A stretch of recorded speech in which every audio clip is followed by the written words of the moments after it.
दोस्तों नमस्ते, मैं प्रेम मदारा ऑफिशियल में आप लोगों का स्वागत करती हूँ। कैसे हैं आप लोग? आशा है स्वस्थ व्यस्त मस्त होंगे। और मैं आज आप लोगों के सामने बहुत ही सुंदर विवाह गीत लेके आई हूँ, तो आप लोग सुनिएगा। अच्छा लगे तो लाइक शेयर करिएगा और चैनल पे नए हो तो सब्सक्राइब जरूर कीजिएगा। गाने को फुल वॉच कीजिएगा दोस्तों।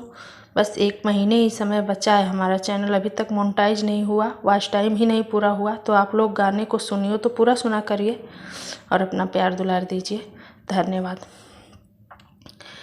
कमने बरन हमें फुलवा करंगवा, कमने बरन झरी जाय जी। कमने बरन हई मालिनी बिटियवा, मोर कांताली हली भोराई जी।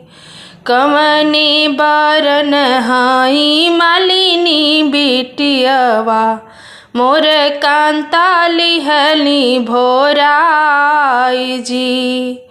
चंद्र बरन हमें फुलवा करंगवा, सूर्य बरन झरी जाय जी।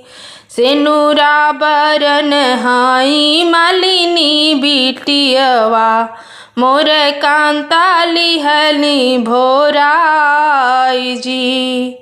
सेनुरा बरन हई मालिनी बिटियवा, मोर कांताली हली भोराई जी।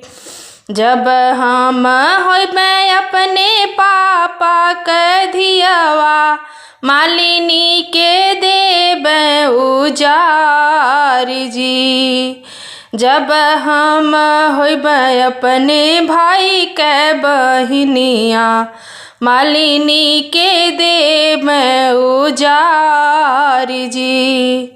इतनी बचनी जब सुनेल दुल्हेरा, पलटी के देल जवाब जी।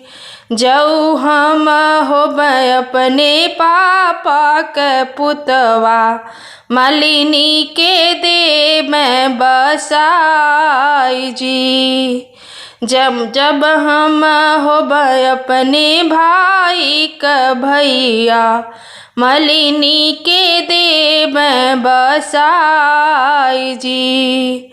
कमने बरन हमें फुलवा करंगवा, कमने बरन झरी जाय जी।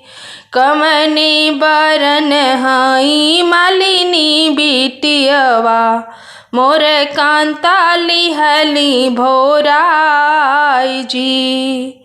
मोर कांताली हली भोराई जी।